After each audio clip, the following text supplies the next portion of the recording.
പാട്ടായി മാറ്റും പൂവയലിൽ നീ വരൂ ഭാഗം വാങ്ങാൻ പൂവിളി പൂവിളി പൊന്നോണമായി നീ വരൂ പൊന്നോണം മാരിവിൽ മാല മനപ്പൂന്തോപ്പിൽ മണ്ണിൻ സ്വപ്നപ്പൂമാലൈ പമ്പാതീരത്തിൽ മാരിവിൽ മാല മനപ്പൂന്തോപ്പിൽ മണ്ണിൻ സ്വപ്നപ്പൂമാലൈ പമ്പാതീരത്തിൽ തുമ്പപ്പൂക്കൾ നന്ദ്യാർ വട്ടം തെച്ചി ചെമ്പരത്തി നീ വരൂ പൊന്നോണം നീ വരൂ ഭാഗം വാങ്ങാൻ പൂവിളി പൂവിളി പൊന്നോണമായി നീ വരൂ പൊന്നോണം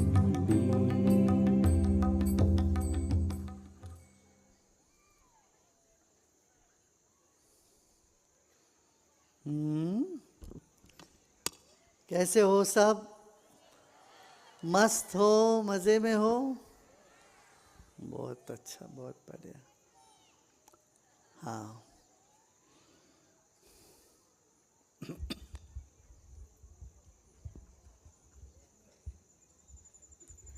Gurudev, is consciousness just a witness, or is it the cause behind all the causes? And who is the actor? both. Next. Gurudev, there is a shloka in the Bhagavad Gita where Shri Krishna says to offer the act of exhalation into inhalation and vice versa. What does this mean, Gurudev? It's the pranayam, consciously doing the pranayam that we do, no? Bogar pranayama. When you do further Patanjali sutras, you experience that. You know, normally you are breathing, you are not aware of it. But when you consciously breathe, that is pranayama. Then what you do, you are so conscious about the point from where the breath is beginning and to where the breath is ending also. Antar kumbhaka, bahar kumbhaka. That is where the prana, apana vayus merge, or they change from one to another. So, it's basically says do pranayam properly. Okay? Hindi में.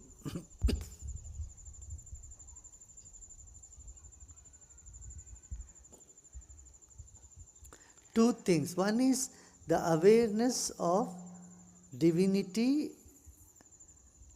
as the summum bonum of creation. Like space, divinity is always there. You simply have to open your eyes towards it. Start feeling it. No? Air is everywhere, but only when you sit near the fan or when the air blows, you can feel it. Correct? Like that, when the prana increases, then you are able to understand, you are able to perceive the Chaitanya, consciousness. So it is such a wonder world. Yeah, one only have to step in. It's not a matter of just head. It is something that you experience. प्रणाम गुरुदेव। गुरुदेव, यह तो समझ आया कि इस विशाल ब्रह्मांड की तुलना में हमारा अस्तित्व बहुत छोटा है, फिर यह सांसारिक समस्या इतनी बड़ी क्यों प्रतीत होती हैं? क्योंकि ये हमारी अस्तित्व को हम जानते देखते नहीं है। जब हम ये देखते रहे हमारी समस्या तो बहुत छोटी है, बहुत लोगों की और बड़ी समस्या है, ये ज्ञान होते ही अपनी समस्या नहीं लगेगी। यहाँ लगता रहे पड़ोसी ये कर रहा है, वो उसके साथ लड़ाई है, इसके साथ लड़ाई है। थोड़ी देर के लिए सोचो वहाँ गाज़ा में क्या हो रहा है, इसराइल में क्या हो रहा है, यूक्रेन में क्या हो रहा है, बाप रे बाप, वहाँ रशिया में कितना युद्ध हो रहा है, उसकी तुलना देखो तो कुछ भी नहीं है। तुम्हारे बाजू वाला जोर से रेडियो लगा दिया, वो चिल्ला रहा है, या उनकी कुत्ते दिन रात भौंकती है, तुम्हारा नींद हैरान होती है, ये बड़ी लगती है। दिन रात इसके बारे में हम सोचते रहते, तेरे बाजू वालों का कुत्ते का ऐसे ही ठहसने सो हमारा इतना नींद हराम कर देता। मगर जरा कल्पना करके देखो, तुम कहीं वहाँ ऐसी जगह पे हो, वहाँ बम गिर रहे हैं, कब कौन सा बम कहाँ गिर जाएगा, कैसे बनी हुई इमारतें ऐसे ध्वस्त हो जाएंगे, कुछ पता नहीं।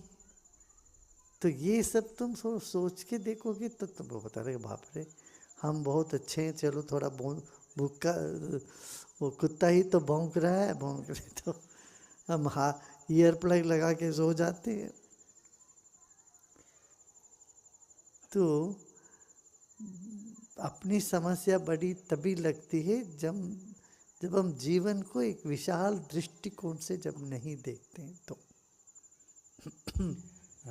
गुरुदेव, एडवांस कोर्स पार्टिसिपेंट्स के कुछ प्रश्न। गुरुदेव, आप अक्सर कहते हैं कि हम अपना 100% दें और ईश्वर को समर्पण कर दें, पर यह कैसे जानें कि हमने 100% दिया है या नहीं? कृपया कुछ बताएं जिससे पता चले कि हमारा प्रयास पूरा हुआ और अब समर्पण का समय है। जब लगता है मुझे ये करना है वो करना है, करो। जब लगता है अरे कुछ कर ही नहीं सकता, मैं हार गया, तब समर्पण कर दो। सीधी सी बात है। अरे तुम थोड़ी ना किसी से पूछने जाओगे मुझे सर दर्द है क्या करके। अरे तुम्हें सर दर्द है, तुम्हें नहीं पता चलेगा तो किसी और को पता चलेगा क्या? जब तुमको लगता है कि मैंने सब कुछ कर लिया, थक गया हूं, तो तब समर्पण कर डालो। गुरुदेव, वैष्णो देवी मंदिर में हुए भूस्खलन और हिमाचल प्रदेश, पंजाब में भारी बारिश से आम जीवन अस्त व्यस्त है। इन जगहों से बहुत से लोग आज वेबकास्ट के माध्यम से आपसे जुड़े हैं। आपसे निवेदन है, कृपया उनके लिए कोई संदेश। प्रकृति से आपदा तो आई है, आती है, हमें धैर्य रखना है। 3 तरह के ताप होते हैं, आदि भौतिक, आध्यात्मिक और आदि दैविक। ये आदि भौतिक ताप है, माने जिससे आदि भौतिक ताप वही होता जिससे ये भूकंप हो जाना, ये हो जाना, ये सब अतिवृष्टि, अनावृष्टि, इस सब को झेलना चाहिए। जब ये सब आपदा आती है प्रार्थना करनी चाहिए हमें, और पर्यावरण के प्रति हमें अपना कर्तव्य निभाना भी आवश्यक है। हमने पर्यावरण के प्रति बहुत अत्याचार किया है, इसलिए प्रकृति भी प्रकोप में आ जाती है। ये बहुत आवश्यक है।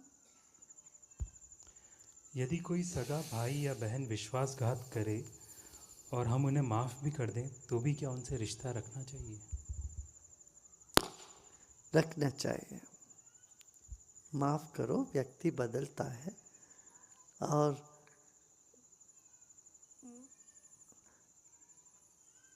ये पूछने वाली बात भी नहीं। रिश्ता 2 तरह के रिश्ते रखोगे तुम, या नफरत की या प्रेम की।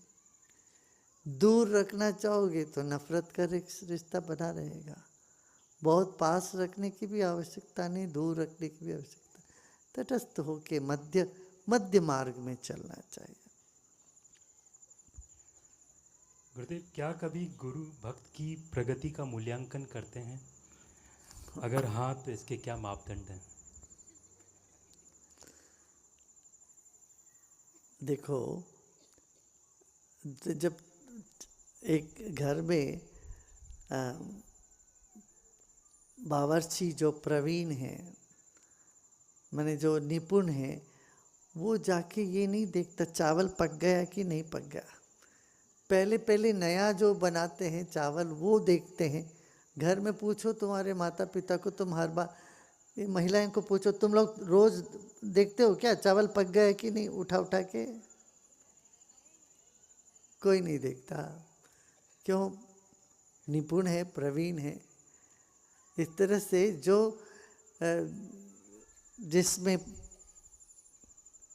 प्रवीण है, जिसमें जिनका पूर्ण गति है, वो क्यों परीक्षा करेंगे? उनको पता ही है कि समझ में आ रही है क्या? आंकने वाले तो वैसे लोग होते हैं जो शुरू अभी कच्चे हैं खुद ही या नए हैं, वो देखेंगे 3-4 बार, अरे चावल पक गया कि नहीं पक गया, नहीं पका तो रखेंगे। समझ में आई? एक्सपर्ट्स कभी नहीं करते ऐसे। चलिए अभी हम थोड़ी देर ध्यान करें और कुछ का बात है। Yeah, Gurudev, over 700 members from India and across the world have come together as Team SMART to promote fair reporting and revive the Indian knowledge system. They are here with us to experience the happiness program and have some questions for you, Gurudev. Sure, go ahead.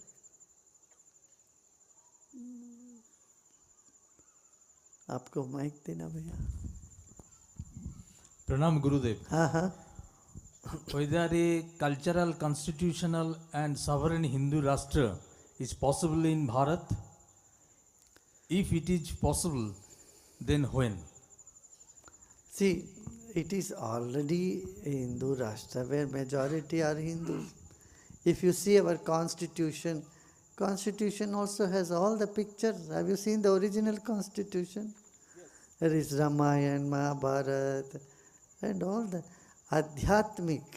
Bharat is a very Adhyatmik country from long time, and it depends on the leaders. If the leaders have faith, then they will promote faith. If the leaders have a condemnation towards the culture and faith, and all the dharmasthals will be left without any attention. See, Kashi has been there, was the oldest city on the planet Earth. How it was, my God, you can't even describe. It was so dirty, so narrow lanes, thousands of lakhs of people go, and the Kashi, that Vishwanath Gully, so small, and there will be cows also walking in that. It was in such a dirty place. The ghats were so dirty. But today you see Kashi, the facelift has happened, it's completely different. So, same with Mahakal Mandir, Ujjain. Ujjain is an ancient city of our civilization, and it was in such ruins. And today you go to Ujjain, it's much different. Take for example Ayodhya. I was there negotiating the deal in Ayodhya. 8 months I had to go there every month, in fact every other week. And the lanes and the roads, and it was all like, so neglected. How come 70 years it took for us to make these places, pilgrim places, proper for people to come and, convenience for pilgrims. So, it is not just in books. When the leaders of society, they honor the faith of people, they care for people, then of course it will be Ram Raj. Yeah. दूसरे को दीजिए। प्रणाम गुरुदेव, जलंधर पंजाब से हूँ मैं। गुरुदेव, मेरे कुछ साथियों के मन में एक डाउट है कि सुदर्शन क्रिया करते हैं, 2 दिन हुए अभी हैप्पीनेस प्रोग्राम ज्वाइन किया है, तो उसके बाद भी मन नहीं टिकता है, भटकता रहता है, कभी कुछ ख्याल आते हैं फ्यूचर के, पास्ट के, तो उसको कैसे कंट्रोल किया जाए? नहीं, देखिए आप ये की तो क्रिया किए हैं अभी जी। क्रिया करने के बाद आपका क्या अनुभव था? अनुभव तो बताया ही नहीं जा सकता जो वहाँ पे फील हुआ, पर कुछ डाउट्स थे। जैसे शुरू में करते हैं तो मन टिकता ही नहीं है। नहीं, मन को टिकाने की चेष्टा ही मत करो आप। मन को टिकाने की चेष्टा करते हो, यही भूल है, यही आप सीखोगे। और पूरा करना तो अनुभव से फिर वो शांत होता है। अभी करते हैं ध्यान। हाँ। धन्यवाद गुरु। अच्छा, कल आपने ध्यान किया ना, यहाँ पर हमने करा है, कैसा लगा ध्यान? बहुत बढ़िया। हाँ, देखिए ना, कहाँ मन इधर उधर भागा, 22-23 मिनट आप लोग सब ऐसे स्तब्ध होके बैठे थे। मैं 1 घंटा भी चला देता तो आप चलते 3 घंटे। हाँ गुरुदेव प्रणाम। हाँ मेरा प्रश्न गुरुदेव ये है कि हम कितनी भी आध्यात्मिक प्रक्रियाओं को जानें और उसके बाद अंततः ये कहा जाता है कि वर्तमान में जीना चाहिए, प्रेजेंट में रहना चाहिए, अतीत का और भविष्य का नहीं सोचना चाहिए। लेकिन मेरा प्रश्न गुरुदेव ये है कि हमारी जितनी समस्याएं हैं मनुष्य होने के कारण, वो सारी समस्याएं तो भविष्य में हैं, फ्यूचर में हैं। तो अगर उन समस्याओं से निपटने के लिए या वो उनके साथ कैसे डील करना है ये हम वर्तमान में नहीं सोचेंगे तो फिर उनका समाधान कैसे होगा? और अगर हम सोचने लगते हैं तो फिर हम वर्तमान में जीवन कैसे जिएं? वर्तमान में रहना मुश्किल होगा फिर। हाँ देखिए, आप आगे का प्लान भी वर्तमान में ही करते हो ना। आगे का प्लान भविष्य में तो नहीं करते हो। भविष्य का प्लान भविष्य में नहीं होता, भविष्य का प्लान वर्तमान में होता है। और भूतकाल की चिंता भी वर्तमान में ही होता है। तो जब जाग के देखते हैं हम, बाप रे ये हम चिंता में या भय में, आशंका में क्यों उलझे रहे हैं, इससे जागते हैं। अच्छा, इसका मतलब ये नहीं है कि आप आवारा बने रहे, कुछ सोचो ही मत। अब देखिए, आपने सोचा अच्छा मुझे दिल्ली जाना है, ठीक है, मगर रास्ता भर आप सोचते जाओ दिल्ली जाना है, दिल्ली जाना है, दिल्ली जाना है। दिल्ली ना जाके कहीं कोचीन चले जाओगे आप। चिंता और चिंतन में यही फर्क है। हम देखिए, हमारा कैलेंडर देखेंगे तो हमारा पूरा अगले साल का कई महीनों तक सब प्लान हो चुका है। हम भी प्लान कर, हम तो प्लान कर रहे हैं अभी तने 100 साल, 200 साल, 300 साल तक कैसे अपना ये ज्ञान ध्यान आगे बढ़े, बना रहे, 1000 साल तक कैसा बना रहे। मगर रहते तो अब है पूर्ण रूप से। तो जो ना संभव है वो ध्यान करने से संभव होता है। प्रणाम गुरुदेव।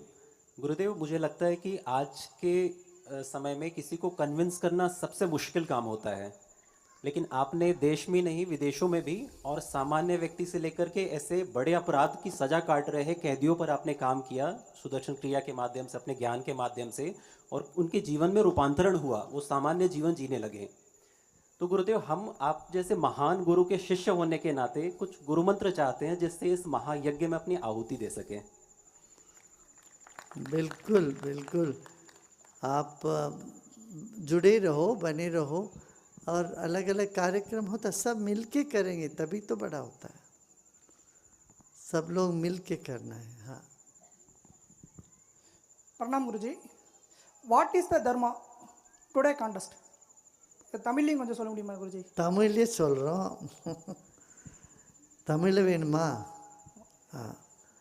தர்மம்னா அதுதான், எது தலை காக்குமோ அதுதான் தர்மம். தர்மம் தலை காக்கும்னு சொல்லுவோம் இல்லையா? நாம் எதுலேருந்து நாம் இந்த வினையிலேருந்து வினை இல்லாத, வெறுப்பில்லாத, விருப்பத்தையும் நிறைவேற்றக்கூடிய ஒரு சக்தி கொடுக்கறது தான் தர்மம். நம்ம வாழ்க்கை என்ன, விருப்பும் வெறுப்பும் உள்ளதாக இருக்குது, அப்படி தானே? இந்த வெறுப்புனால என்ன ஆகுது, நம்மளுக்கு ரொம்ப துக்கம் வருது, விருப்பத்தினாலையும் வருது. அந்த விருப்பத்தை எப்படி நாம் பூர்த்தி செய்கிறது, அப்படி வெறுப்பை எப்படி நம்ம விலகி வைக்கிறது வாழ்க்கையில் அப்படின்னு புரிஞ்சுக்கிறது தான் தர்மம். தர்மம்னா எது நம்மளை கடைப்பிடித்து வைக்கிறதோ அதுதான் தர்மம். நம்ம உடலையும் உள்ளத்தையும் ஆத்மாவையும் உயர்ந்த நிலைக்கு கொண்டு போகிறதோ அதுதான் தர்மம். நம்மளை விழாத பார்த்துக்கிறது எது இருக்கோ அதுதான் தர்மம். புரியுறதா?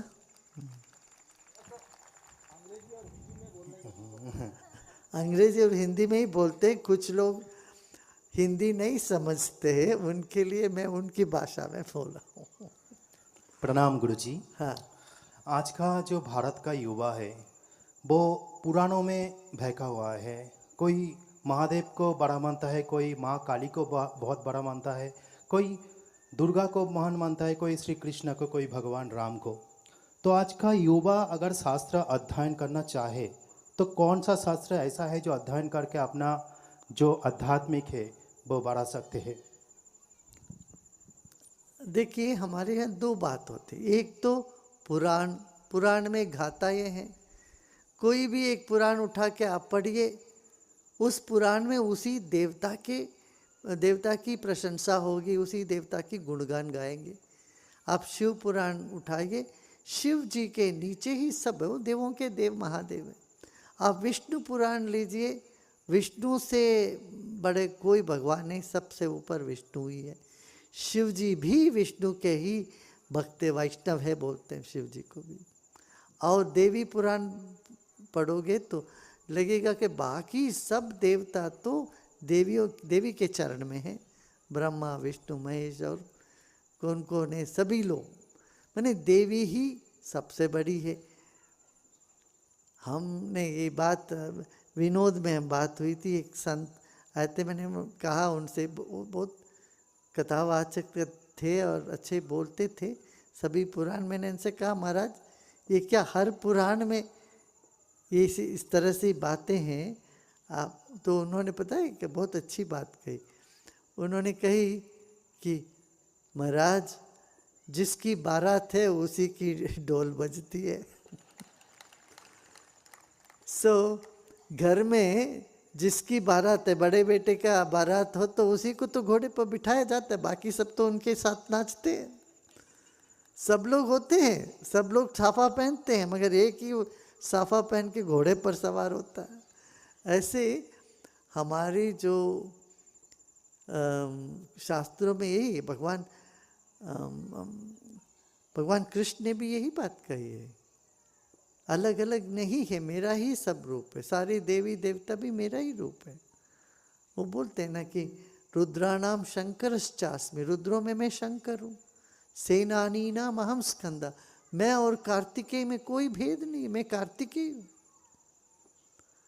ये तो भगवान श्री कृष्ण बोल रहे। तो इसलिए कहते हैं, देखिए अब इंद्रधनुष में बहुत सारे रंग है,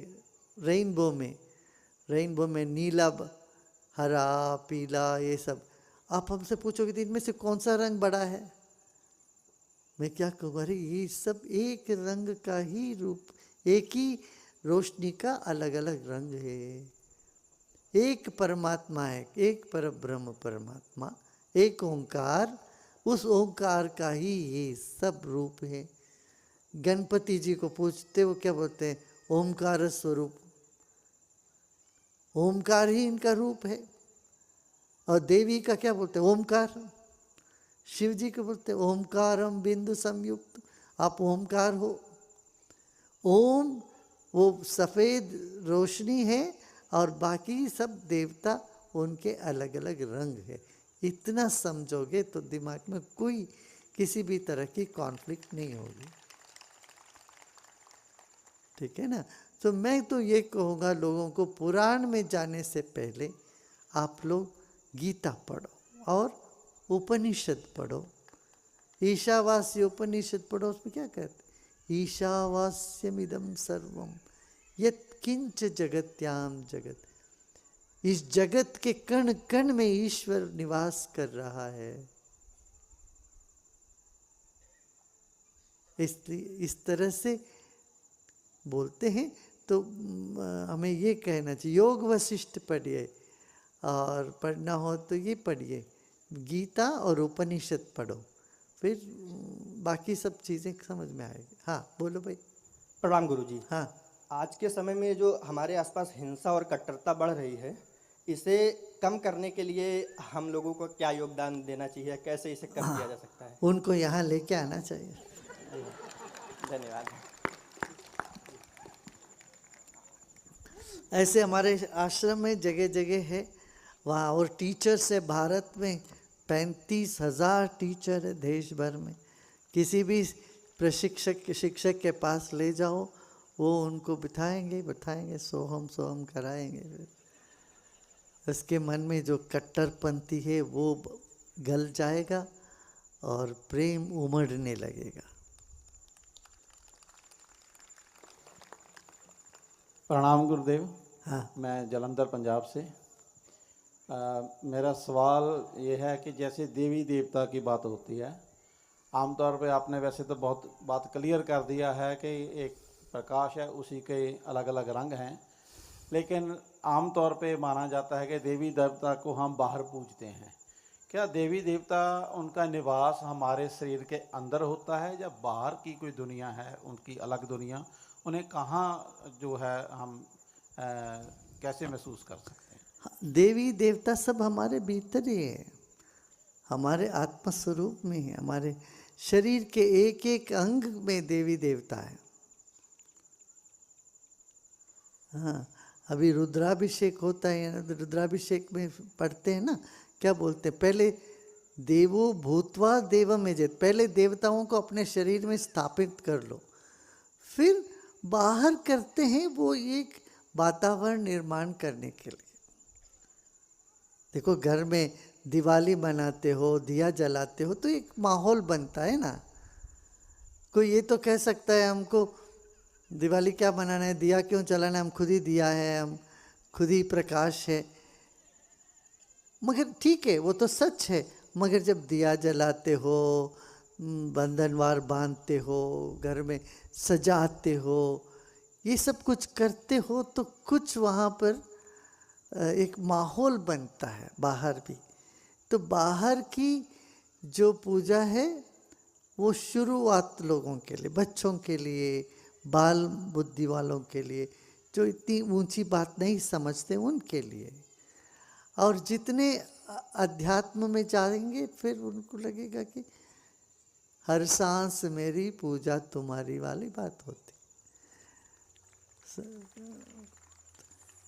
प्रदक्षिण करेंगे, वो आदि शंकराचार्य यही बोलते, इतना पूजा सब करने के बाद कहते हैं कि मेरी आत्मा में तुम हो, मेरी बुद्धि ही गिरिजा है, पार्वती है मेरा, और शिव जी के परिवार पूरा प्राण है, और जहाँ जहाँ मैं चलता हूँ वही प्रदक्षिणा है, जो मैं खाता हूँ वही नैवेद्य है।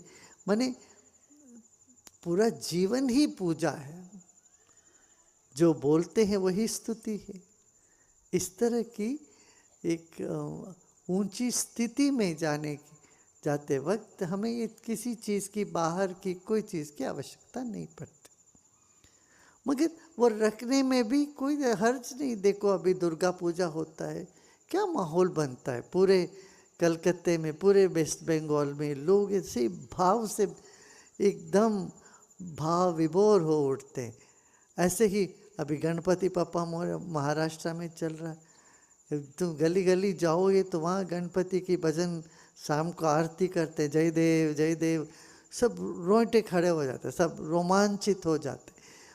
तो ये पूजा अभी तुम शबरीमला के सीजन में जो कुछ पूरे केरला में सब जगह स्वामी शरणमय्यप्पा चलता रहता। और शिव वो कावड़ी के लोग, कावड़ लेके जो लोग जाते हैं श्रावण मास में, हर हर महादेव हर हर महादेव, जब समाज में गूंज उठता है ऐसी उद्गार जयकार, वो एक तरंग निर्माण कर देता है, सामूहिक तरंग, सामूहिक चेतना बढ़ाता है ना। आप वैष्णव देवी जाइए, पहले लोग कैसे सीढ़ी चढ़ चढ़ के जा रहे हैं, जय माता जी जय माता जी जय माता जी, और लोगों में इतना भाव है। तो ये भाव ही तो भगवान है, भाव को उमड़ना चाहिए, भाव उमड़े तो भगवान है। भगवान को तुम्हारा फूल वूल माला ये सब की आवश्यकता है, पैसे क्यों डालते हो भगवान के सामने आके, पैसे फेंकते हैं, फूल चढ़ाते, ये सब कुछ नहीं चाहिए। भगवान को क्या चाहिए, तुम्हारा भाव, भाव के भूखे हैं भगवान, ऐसे समझ लो। ठीक है, आज इतना काफ़ी है ना। जय गुरुदेव। मतलब मैं पहले तो आपको बहुत ज़्यादा धन्यवाद कहना चाहता हूँ, आपकी टीचिंग्स और ब्लेसिंग्स हमेशा बहुत ज़्यादा हेल्पफुल रहती हैं। और मेरा एक ये प्रश्न ये था, कहीं ना कहीं वो सब लोग का होगा, ये सारे यूथ का स्पेशली, वो यही है कि हम यमाज और नियमाज की टीचिंग्स को अपनी लाइफ में कैसे अप्लाई कर सकते हैं स्मूथली। जैसे अगर मैं कहूँ एक नियम हो गया संतोष, कंटेंटमेंट, हमें ग्रेटफुल रहना चाहिए। लेकिन आजकल सब एक दूसरे से कंपैरिजन करते रहते हैं और अंदर ही अंदर कहीं ना कहीं जेलसी की भावना रहती है। तो प्लीज़ आप अपना कुछ मार्गदर्शन दीजिए। हाँ, तुमने ये एक हमारी सच्चे साधक के लिए अंतरंग वार्ता करके एक किताब है, उसमें मैं ये सब बताऊँ, ये सब लिखा हूँ। क्या गुस्सा आए तो कैसे उसको काबू करना चाहिए, जेलसी हो तो क्या करना चाहिए, ये सब, ठीक है ना। मेडिटेशन करना चाहिए, मेडिटेशन से ये सब दूर होता है, ठीक है। चलो अभी हम लोग 5-7 मिनट ध्यान कर लेते हैं। आराम से बैठ जाइए, रीढ़ की हड्डी सीधा हो, आंखें बंद कर ली।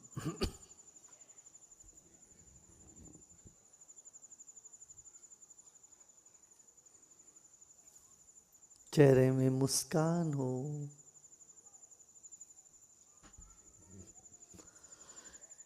Keep your eyes closed.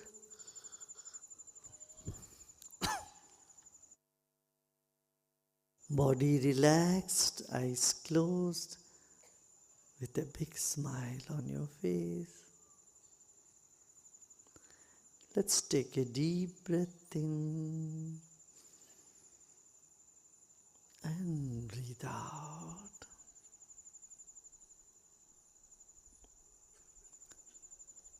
Another deep breath in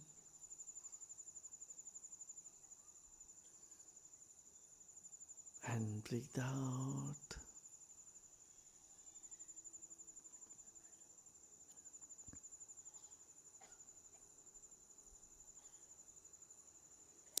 Let's chant Om.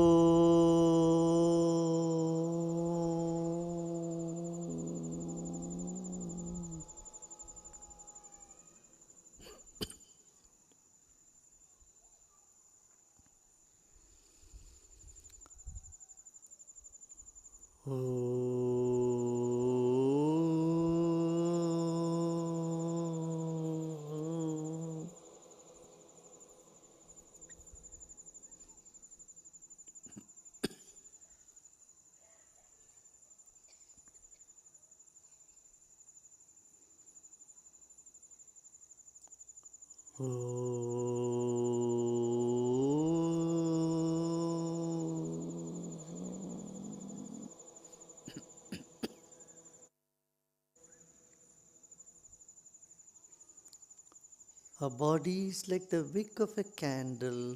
The mind is like the glow all around it. शरीर बाती है तो मन ज्योति है। शरीर के कण कण से ऊर्जा ऊर्ध्वगामी होके ऊपर उठ रही। Every cell of your body is emitting energy and it's moving upward.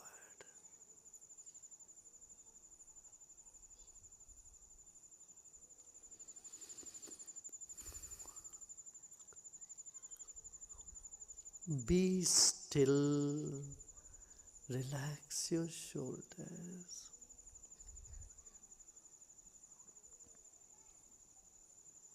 स्थिर रहिए। इस वक्त ना कुछ करना है, ना ही कुछ जानना है।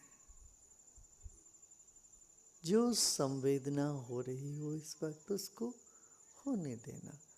Whatever is happening, just let it happen. You are still now and doing nothing.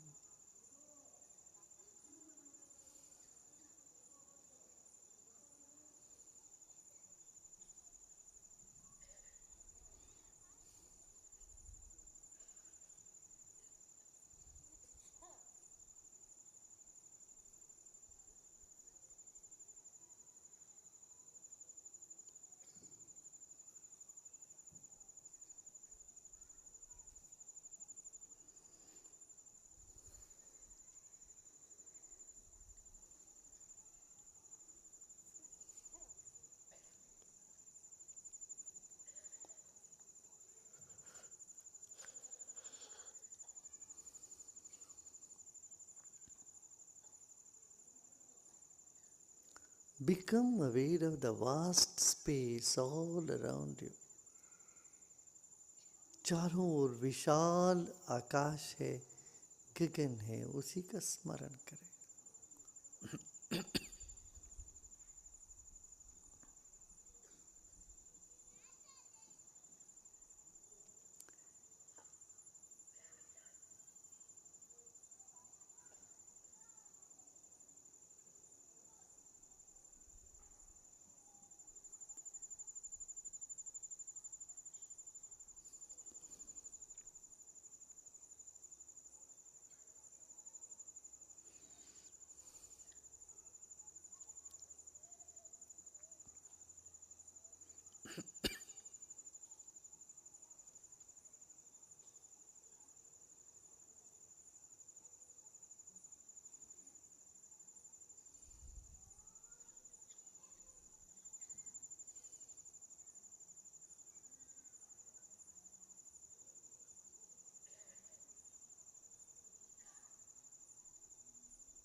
एक न एक दिन यह शरीर भस्म हो जाने वाली है. यह सत्य को स्मरण करें. One day your body will be consumed by the fire. Just know that nothing here is permanent. यहाँ शाश्वत कुछ नहीं.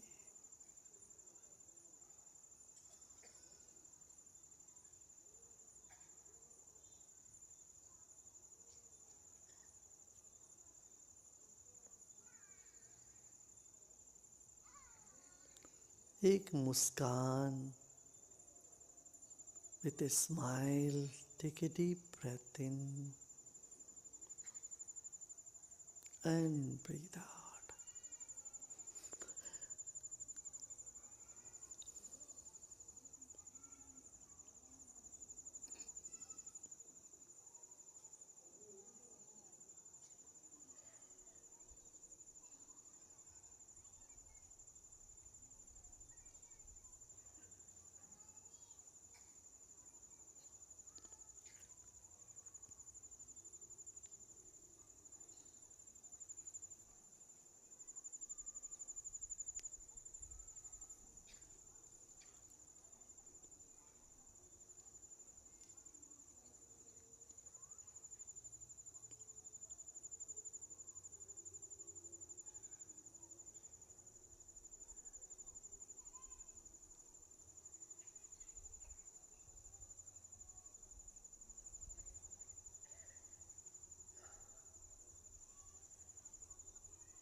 Om Shanti Shanti Shanti.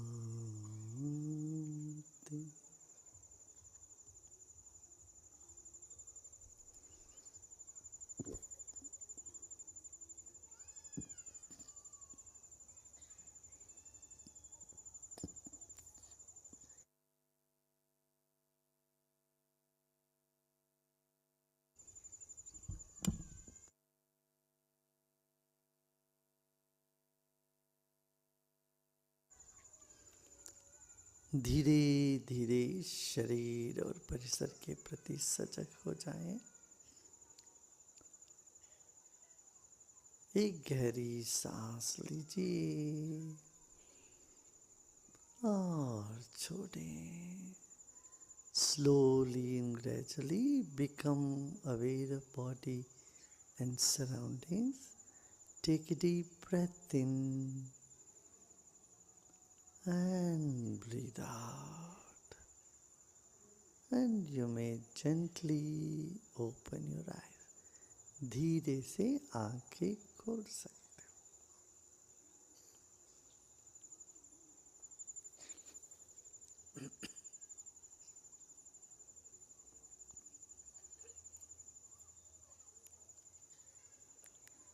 अच्छा था? Is it good?